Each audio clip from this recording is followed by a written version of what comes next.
America. I'm Hugh Hewitt. Senator Dave McCormick represents the great state of Pennsylvania. Senator, welcome back. Great to have you on. I want to dip back into your experience as an 82nd Airborne officer. For the last dozen years or so, I've had family in the military. I'm a civilian. I don't know much about it. But those who've been in command have told me about their E1s and their E2s and all the problems that they have, the enlisted men and women who've just joined. I looked up their pay today. An E1 gets $2,319 a month, and an E2 gets $2,733 a month. Is the United States Senate Democrats really going to cut off their pay next week?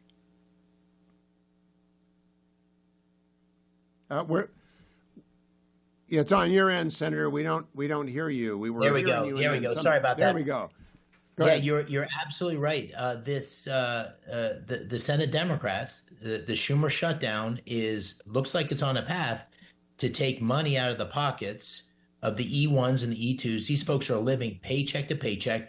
They're making the ultimate sacrifice. They're willing to serve their country, and on October 15th, they're not going to get paid under the current path. And this is playing politics with America's military, with the American citizens, because we have a clean continuing resolution. That's what's been passed, 14 times over the last couple of administrations. It's basically an extension of the current budget that the Democrats voted for to allow us to finalize some of the appropriations.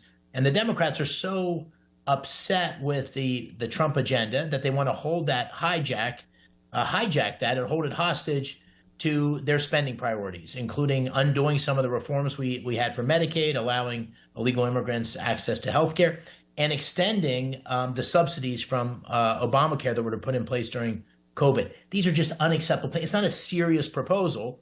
And the reason it's not serious is they want to shut the government down to inflict pain. And unfortunately, it's pain on the American people and the American military. Well, I'm glad to have you here for two reasons. One, you won the last election. You won in November. So did President Trump. So did the House majority. So did the Senate majority. That's not even a year ago. You guys won.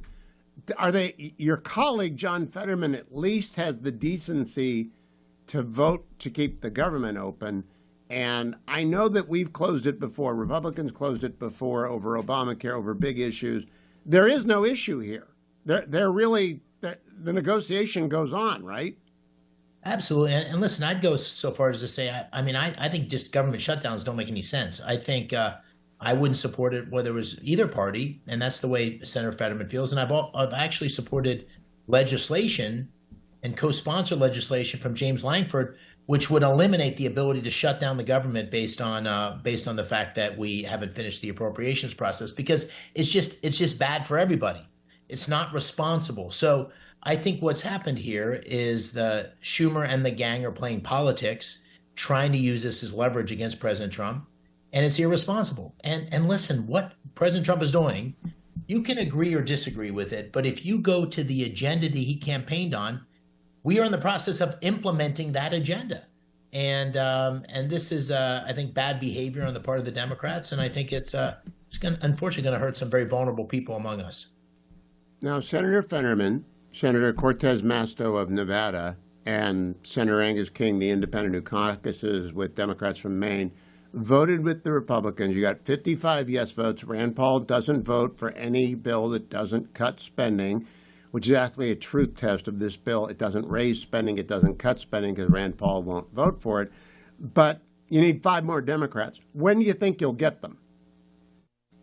Well, I know that there's I can say with confidence that on the Republican side, we had a weekly lunch today, and I think everybody is solidly where we are. We are in agreement that the demands are ridiculous, that we need a clean, continuing resolution to be able to move forward.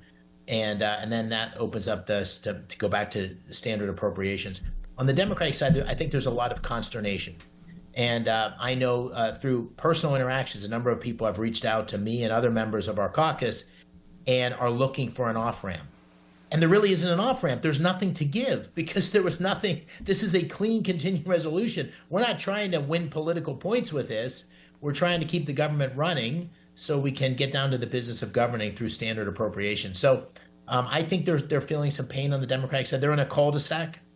They don't know. They don't have a path out, and unfortunately, I'm afraid that there's going to have to be further disruption to bring the right pressure to bear. And the people that suffer from this are unfortunately those young E1s and E2s you started with.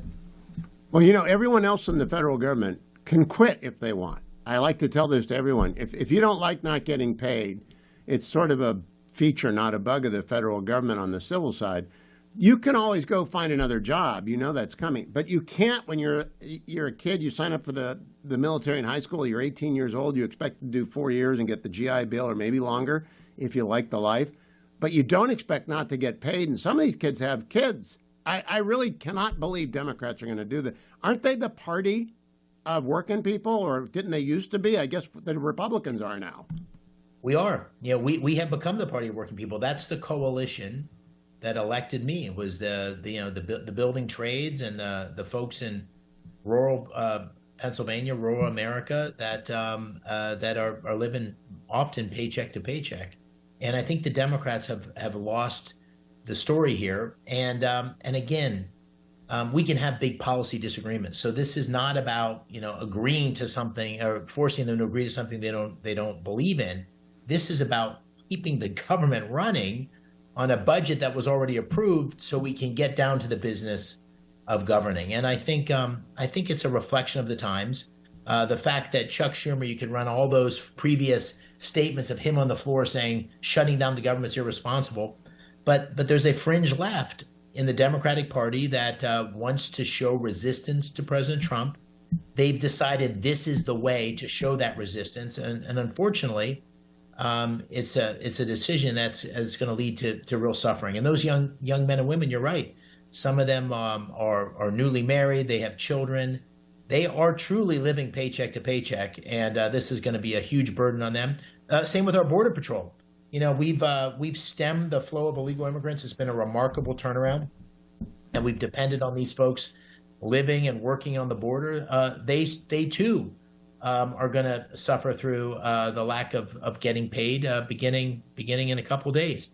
This is just what did the conference lunch talk about Arctic frost at all? You weren't there yet, so you didn't get surveilled by the federal government. But did that come up at lunch? It came up yesterday, and I mean, listen, it's inconceivable to me. What a perfect example of politicizing our judicial system. The very things that the Democrats are accusing Republicans of, a time and again, we're seeing that happened under the previous administration. All the legal cases that were brought against President Trump. You now see surveillance of sitting senators.